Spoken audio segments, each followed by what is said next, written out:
Bismillahirrahmanirrahim. Assalamualaikum warahmatullahi wabarakatuh. Alhamdulillahi rabbil alamin. Wa bihi nasta'inu ala umuri dunya waddin. Wa nusalli wa nusallim ala khairil anbiya'i wal mursalin Sayyidina wa maulana Muhammadin wa ala alihi wa sahbihi ajma'in. Amma ba'd. Hadirin jamaah Isya dan Tarawih Masjid Nurul Haq yang dirahmati dan dimuliakan oleh Allah Azza wa Jalla. Alhamdulillah, tidak bosan-bosannya kita terus bertahmid memuji Allah Subhanahu wa taala atas nikmat yang terus mengalir kepada kita. Nikmat sehat, kuat, rasa aman, keluarga, nikmat berkecukupan, nikmat-nikmat duniawi yang kita nggak mungkin dapat menghitungnya. Allah berikan kepada kita baik nikmat yang kita minta maupun nikmat yang tidak kita minta. Kalau kita merenung, kalau kita bertafakkur, sesungguhnya nikmat-nikmat Allah yang kita rasakan yang itu tidak pernah kita minta jauh lebih banyak daripada nikmat-nikmat yang kita minta. Maka teruslah kita bersyukur kepada Allah Azza wa Jalla atas nikmat-nikmatnya tersebut, dan tentu syukur yang paling baik adalah dengan menggunakan nikmat itu kita gunakan untuk mengerjakan apa-apa yang dicintai oleh Allah, termasuk di dalamnya kita atau di antaranya kita mengerjakan salat Isya secara berjamaah, kemudian kita berzikir, berdoa, dan mengerjakan qiyamul lail atau tarawih secara berjamaah. Mudah-mudahan Allah Subhanahu wa taala terus mengalirkan nikmatnya kepada kita dan menambahkan nikmat tersebut insyaallah. Amin amin ya rabbal alamin. Hadirin jamaah Isya dan tarawih yang dirahmati Allah, tentu berbicara tentang nikmat-nikmat Allah, nikmat yang paling besar dan yang paling utama adalah nikmat iman dan Islam.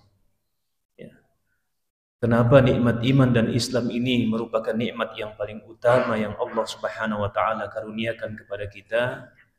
Yang pertama, karena Allah Subhanahu wa taala tidaklah memberikan nikmat iman dan Islam kepada hamba-hambanya atau kepada sebahagian dari manusia atau bangsa jin, melainkan karena Allah mencintai mereka yang mendapatkan nikmat Islam dan nikmat iman. Nabiullah Muhammad alaihi salatu wasallam mengatakan, Innallaha yu'tid dunya liman yuhib wa man la yuhib. Yang artinya adalah sesungguhnya Allah memberikan nikmat duniawi itu kepada yang dicintainya atau yang dibenci. Tetapi Allah hanya memberikan nikmat iman dan nikmat Islam kepada yang dicintainya. Masya Allah. Ya. Kita tahu bahwa Nabi yang Allah Subhanahu wa taala berikan kekuasaan, kekayaan adalah Nabi Sulaiman. Nabi yang kaya raya. Nabi yang juga merupakan raja. Dan dia adalah Nabi yang taat, bertauhid. Seorang hamba yang taat kepada Allah Azza wa Jalla, mendapatkan nikmat dunia yang sangat banyak. Dan Allah Subhanahu wa taala juga memberikan nikmat dunia kepada Firaun, sosok yang paling dilaknat, sosok yang paling dibenci oleh Allah. Tetapi kemudian orang yang beriman ketika mendapatkan nikmat duniawi dia bersyukur.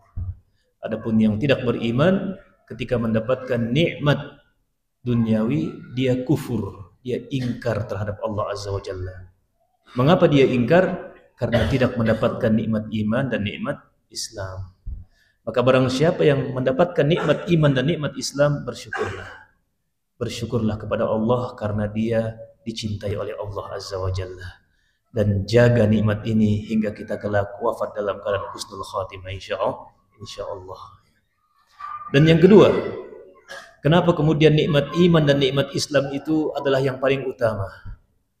Karena nikmat iman dan nikmat Islam ini adalah kunci kita mendapatkan nikmat yang jauh lebih besar daripada nikmat duniawi yang kita rasakan sekarang.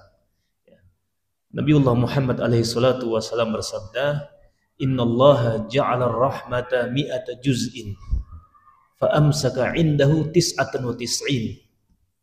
Yang artinya adalah sesungguhnya Allah Subhanahu wa taala menjadikan bukti rahmatnya itu menjadi 100 bagian. Dan Allah menahan di sisinya 99 dari bukti rahmat itu. Dan Allah menurunkannya ke dunia 1 bagian saja. Ya. Ingat ini bahwa bukti rahmat Allah, ya, yang Allah jadikan menjadi 100 bagian itu hanya 1 yang diturunkan ke dunia. Ya. 99 masih Allah tahan di sisinya. Dan dengan 1 ini, kata Nabi alaihissalatu wassalam, tatarahamul khalaik. Dengan 1 bagian dari rahmat ini, makhluk-makhluknya saling berkasih sayang. Sehingga seekor kuda pasti akan mengangkat kakinya apabila ada anaknya yang hampir terinjak. Masya Allah, 1 rahmat, cipratannya itu diperebutkan oleh manusia di kehidupan dunia ini. Maka yang paling banyak mendapatkan cipratan itu adalah yang paling dekat kepada agama, yang paling banyak mengamalkan agama Islam ini. Seorang ayah mencintai keluarganya, anak maupun istrinya, itu cipratan dari 1 rahmat itu. Seorang kepala perusahaan memberikan hak-hak, memberikan hak-hak kepada karyawannya, itu bagian dari cipratan 1 rahmat yang Allah turunkan ke dunia. Masya Allah, dengan 1 rahmat ini kita merasakan banyak sekali kebaikan di kehidupan dunia ini. Tetapi masih ada 99 yang Allah belum turunkan ke dunia, yang itu akan diraih, akan didapatkan oleh mereka yang wafat dalam keadaan Islam, dalam keadaan iman. Maka bayangkan betapa dahsyatnya kenikmatan yang akan didapatkan oleh orang-orang beriman ketika nanti berjumpa dengan Allah Azza wa Jalla di kehidupan ukhrawi nanti. Maka rugi, dan benar-benar rugi kalau kemudian waktu yang Allah Subhanahu wa taala berikan kepada kita sebagai modal ini kemudian tidak digunakan untuk mendapatkan 99 rahmat yang Allah Subhanahu wa taala siapkan buat hamba-hambanya yang beriman di hari kemudian. Hadirin yang dirahmati Allah, oleh karena itu kita, Masya Allah, di malam-malam Ramadan menjaga ibadah-ibadah yang Allah Subhanahu wa taala perintahkan, termasuk mengerjakan qiyamul lail seperti yang saat ini kita lakukan. Mengerjakan qiyamul lail ini adalah bagian dari nikmat Islam, adalah bagian dari nikmat iman. Berat sesungguhnya, tetapi ringan bagi yang diringankan oleh Allah Azza wa Jalla. Nabiullah Muhammad alaihissalam mengajarkan 2 hal agar kita istiqamah menjaga qiyamul lail, menjaga ibadah-ibadah di malam-malam Ramadan, atau di siang-siang Ramadan juga, serta di waktu kapanpun dan dimanapun. Apa yang pertama? Libatkan Allah. Libatkan Allah. Libatkan Allah agar kemudian kita bisa istiqamah. Bisa istiqamah sehingga tidak ada satupun malam yang terlewatkan melainkan kita beribadah kepada Allah, agar kalau kita berjumpa atau berada di malam Lailatul Qadar, kita dalam keadaan bersemangat, dalam keadaan antusias, dalam keadaan ikhlas. Masya Allah. Libatkan Allah. Bagaimana melibatkan Allah? Dengan berdoa kepada Allah Subhanahu wa taala. Nabiullah Muhammad alaihissalam orang yang paling mulia, paling bertakwa. Itu di antara doanya adalah Allahumma a'inni, ya Allah bantu aku, tolong aku. Nabi Muhammad memanjatkan doa kepada Allah, tolong aku, ala dzikrika, untuk mengingatmu, wa syukrika, dan bersyukur kepadamu, wa husni ibadatik, dan mengerjakan ibadah yang terbaik kepadamu. Jadi libatkan Allah supaya istiqamah. Karena biasanya mendekati malam-malam pertengahan Ramadan, soft mengalami kemajuan. Sebahagian dari jamaahnya hijrah ke mall, hijrah ke tempat-tempat yang sangat disayangkan, tidak ada di masjid di malam-malam yang mulia ini. maka minta bantuan dari Allah. Dan yang kedua, ya, yang kedua agar istiqomah, ya, adalah ikhtiar manusiawi. Adalah kita melakukan ikhtiar manusiawi dengan meminta bantuan orang-orang di sekitar kita, terutama yang paling dekat dalam hidup kita, istri kita, anak kita, orang tua kita. Ya. Allah berfirman, wa ta'awanu 'alal birri wat taqwa, dan tolong menolonglah dalam kebaikan dan ketakwaan. Ya. Nabi Muhammad alaihissalatu wassalam di malam-malam Ramadan, khususnya di malam-malam 10 hari terakhir, dikatakan aiqadha ahlah, beliau itu membangunkan istri-istrinya. Ya.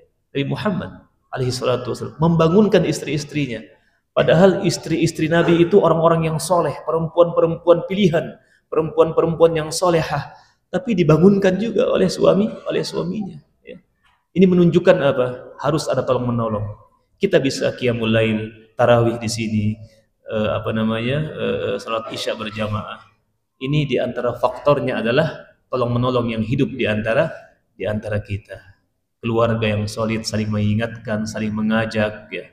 Mudah-mudahan dengan meminta maunah dari Allah dan tolong menolong untuk istiqomah dalam kebaikan ini, Allah Subhanahu wa taala jaga ibadah kita hingga akhir Ramadan dalam keadaan maksimal, dan Allah Subhanahu wa taala istiqomahkan hati kita hingga akhir hayat kita dalam keadaan istiqamah sebagai hamba Allah Azza wa Jalla, dan menutup hidup ini dengan husnul khatimah insyaallah. Amin amin ya rabbal alamin. Demikian wallahu taala a'lam bissawab. Wassalamualaikum warahmatullahi wabarakatuh.